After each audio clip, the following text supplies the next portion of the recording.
I miss those Top Gun meetings.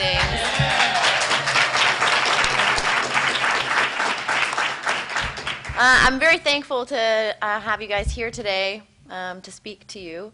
When I was in the field and I was starting my career also, there were meetings that we would come in on Saturdays, and it freaked me out that other people were excited to come in on Saturdays, and I think that there's a ton of honor in that. So I completely appreciate your dedication to wanting to learn and to be here with us today. So I just want to say thank you to start off. So when I first started in the field, I learned really quickly that I sucked at this. I was very bad at it. I had a really short fuse, and I learned that when I was young, that I wanted to, the faster that I could meet resistance whenever I was dealing with somebody as a teenager, if they challenged me, the faster that I could stand up for myself, then the better chance I had of not getting bothered in the future. And I think a lot of us probably learned that. So I had a very short fuse because I was trained that the faster that I can snap and make sure that don't mess with me, then I'm going to be all right. The challenge is that as an adult, it's a really juvenile mind space to have. So when I was in the field and people started to challenge me, because the field to me is the great equalizer, I can't even express it's impossible to exaggerate the degree to which I feel that the field is one of the best professors that exists anywhere. And it is the absolute reason for so many people that I know that have great lives today, because they went through that experience. And when I would go out and I'd get met with some type of resistance, I'd be like, I'd have to suck it up and leave. But I would throw myself off the attitude cliff, like completely by choice. And it took me forever to learn how to be able to get back. So really working on being able to be in control of your emotions is something that is it's paramount for success. For me, it helps me because I picture my emotions to be like little dancing circle of emoticons. Okay, so they're all like little different versions of me. And when the angry guy gets in charge, the only reason that he's in charge is because I let him be. But he doesn't exist if I don't let him be in charge. So he's going to fight for his life to keep me mad. Does that make sense? So he's going to try and recruit. Like he's going to recruit for other things in order to fuel the fire. Stupid things from 10 years ago. He's going to pull stuff out. See, it's not us. It's the little dude, the emotional guy, right? When you're fighting with your girlfriend, it's not us that pull up stuff from 10 years ago. It's him. It's true. They are unbelievable recruiters. And so by looking at it that way, it gives me a lot more ability to control the fact that I choose who's driving. And I want the ones to be driving that are going to make sure that I am in the most productive and capable and able state to create the type of life that I would want.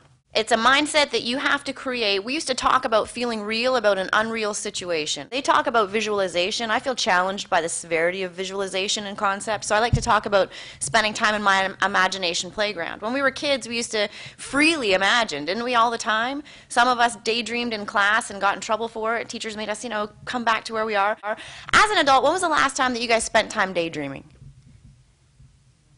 Right.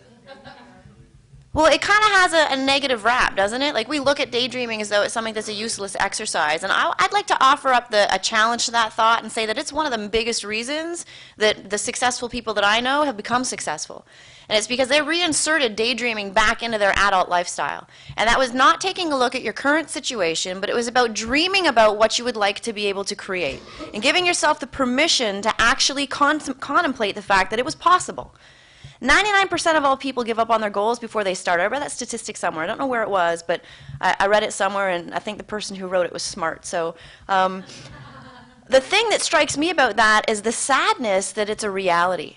And I think that reality may have been right at the time that book was written, but I think that today, with the amount of people that we have exposure to and access to, and the way that technology makes the world so much smaller, and how we realize that we have so many more options, that statistic should be changed. And it should be changed with intention by us.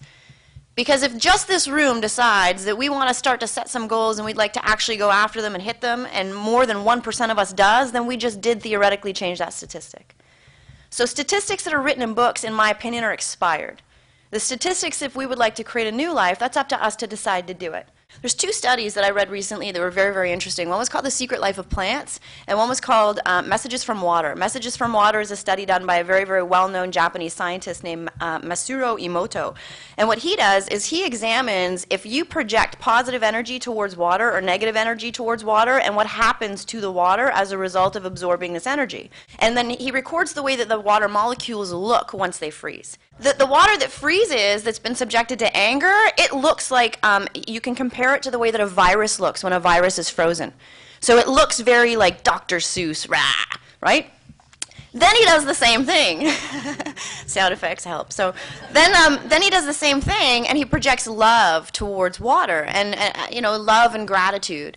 And the water, he captures the image, and the image is one of the most beautiful images of a snowflake-looking image. Like, it's extraordinary, the difference. The Secret Life of Plants is another study that was very similarly done. And what they did is they took a bunch of plants and they put them inside of a room, and they had some kind of scientific reading machine thing that detects stuff.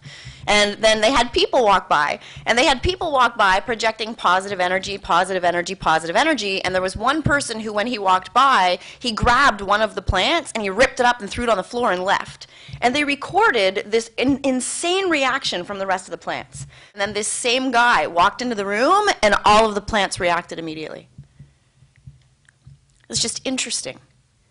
So it's interesting to me that if when we project that much negative energy towards just water, that water has a physical change, and us as humans, we're made up of what, 70% water? Do our thoughts have some type of a physical manifestation on our bodies? A whole group of girls that are in like grade 7, they all just start to wear lipstick when they leave home, and their mom can't see it, and so they wear it in school, and they kiss the mirror every single day in this bathroom.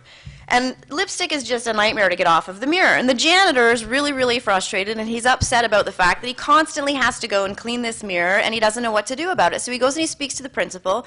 The principal goes to the classroom. The principal speaks to the class and says, "Girls, we need you to stop kissing the mirror." What do you think happened? Yeah, nothing. Nothing happened. They kissed it more. Now, not only was there kisses on the mirror, there was little messages on the mirror. There was written stuff with lipstick. There was more. So the janitor went to the guidance counselor and said, I don't know what to do in order to fix this issue. What should we do? The guidance counselor says, let me go talk to the girls. So she goes and she sits down and she talks to the girls, and she talks about, the plight of the janitor, and this is really, not effective. And, she kind of got more, alongside of them on a female-to-female level. Nothing happened.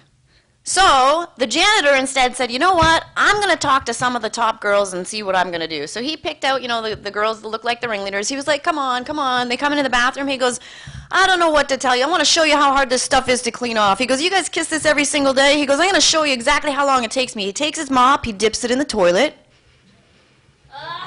and he cleans off the mirror. What do you think happened? Make the invisible visible. It's amazing what you can influence.